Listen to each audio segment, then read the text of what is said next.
10 ರೂಪಾಯಿದಲ್ಲೇ ನಾನು ಟಿಫನ್ ತಿಂತಾ ಇದ್ದೀನಿ. ಬಟ್ ಇದು ಟಿಫನ್ ನಾನು ಇವಾಗ ಏನಾದ್ರು ಆಚೆ ತಿನ್ಬೇಕಾದ್ರೆ ಇಲ್ಲಿಲ್ಲ ಅಂದ್ರೆ 40 ಇಂದ 50 ರೂಪಾಯಿ ಬೇಕು. ಬಟ್ ನಮ್ಮ ಗೌರ್ಮೆಂಟ್ ಇಂದಿರಾ ಕ್ಯಾಂಟೀನ್ ಅಲ್ಲಿ ನಾನು 10 ರೂಪಾಯಿದಲ್ಲೇ ಮತ್ತೆ ನಮಗೆ ಮಿಕ್ಸ್ ಟಿಫನ್ ಕೊಟ್ಟಿದ್ದಾರೆ.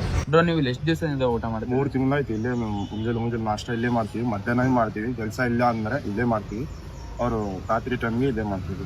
ನಿಮ್ಗೆ ಈಗ ಅನ್ಸುತ್ತೆ ಊಟ ಚೆನ್ನಾಗಿದೆ ಗೈಸ್? ಎಲ್ಲೂ ಕೂಡ ಗೌರ್ಮೆಂಟ್ ಊಟ ಚೆನ್ನಾಗೇ ಇರುತ್ತೆ. ಬಟ್ 10 ರೂಪಾಯಿದಲ್ಲೇ ನೀವು ಹೊಟ್ಟೆ ತುಂಬಾ ಊಟ ಮಾಡ್ಕೊಂಡು ಹೋಗ್ಬೋದು. ಇದು ಊಟನ ಮತ್ತೆ ಕೂಲಿ ಕಾರ್ಮಿಕರಿಗೆ ಮತ್ತೆ ರೋಡ್ ಸೈಡ್ ಎಲ್ಲ ಕೂತ್ಕೋತಾರಲ್ಲ ಅವರಿಗೆ ಇದು ಬೆಸ್ಟ್ ಹೋಟ್ಲ್ ಅಂತಾನೆ ಹೇಳ್ಬೋದು. 10 ರೂಪಾಯಿದಲ್ಲಿ ಅವ್ರು ಹೊಟ್ಟೆ ತುಂಬಾ ಊಟ ಮಾಡ್ಕೊಂಡು ಇಲ್ಲಿ ಹೋಗ್ಬೋದು. ಭಿಕ್ಷಕರಾಗ್ಲಿ ಯಾರೇ ಆಗ್ಲಿ ಅವ್ರಿಗೆ ಯಾರಾದ್ರೂ ಒಬ್ರು 10 ರೂಪಾಯಿ ಕೊಟ್ಟಿದ್ರು ಅವರು ಹೊಟ್ಟೆ ತುಂಬಾ ಬೆಳಗ್ಗೆ ಟಿಫನ್ ಮತ್ತೆ ಮಧ್ಯಾಹ್ನ ಊಟನ ಮಾಡ್ಕೊಂಡು ಆರಾಮಾಗಿ ಎಲ್ಲಾದ್ರೂ ಹೋಗಿ ದೇವಸ್ಥಾನದ ಆರಾಮಾಗಿ ಮಲ್ಕೋತಾರೆ. ಯಾರಿಗಾದ್ರೂ ಊಟ ಭಿಕ್ಷಕರಿಗಾಗಿ ಊಟ ಬೇಕಾದ್ರೆ ಅವ್ರಿಗೆ 10 ರೂಪಾಯಿ 5 ರೂಪಾಯಿ ಇನ್ವೆಸ್ಟ್ ಮಾಡಿ ನೀವು ಅವರಿಗೆ ಇಂದಿರಾ ಕ್ಯಾಂಟೀನ್ ಅಲ್ಲಿ ಬಂದ್ಬಿಟ್ಟು ಅವರು ಊಟ ಮಾಡ್ಕೊಂಡು ಹೋಗ್ತಾರೆ. ನಿಮ್ಗೆ ಏನ್ ಹೇಳ್ತಾರೆ ಇಂದಿರಾ ಕ್ಯಾಂಟೀನ್ ಬಗ್ಗೆ? ಇಲ್ಲ, ಇಂದಿರಾ ಕ್ಯಾಂಟೀನ್ ಚೆನ್ನಾಗಿದ್ದಾನ, ಊಟ ಗೀಟ ಚೆನ್ನಾಗಿದ್ದ ಗೈಸ್. ನನಗೂ ನನ್ನ ಹತ್ರನೂ ಕೂಡ. ಬಟ್ ಇಲ್ಲಿ ಇನ್ನೊಂದು ಏನಪ್ಪಾ ಅಂದ್ರೆ ಇಲ್ಲಿ ಫೋನ್ ಪೇ ಮಾತ್ರ ಇಲ್ಲ, ಓನ್ಲಿ ಕ್ಯಾಶ್ ಮಾತ್ರ ಕೊಡಬೇಕು.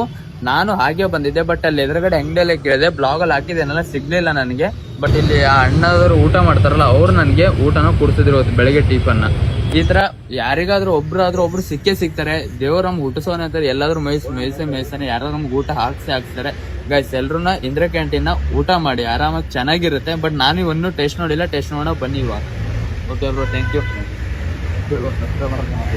ಮಾಡಿದ ಓಕೆ ಬ್ರೋ, ಥ್ಯಾಂಕ್ಸ್. ನೋಡಿ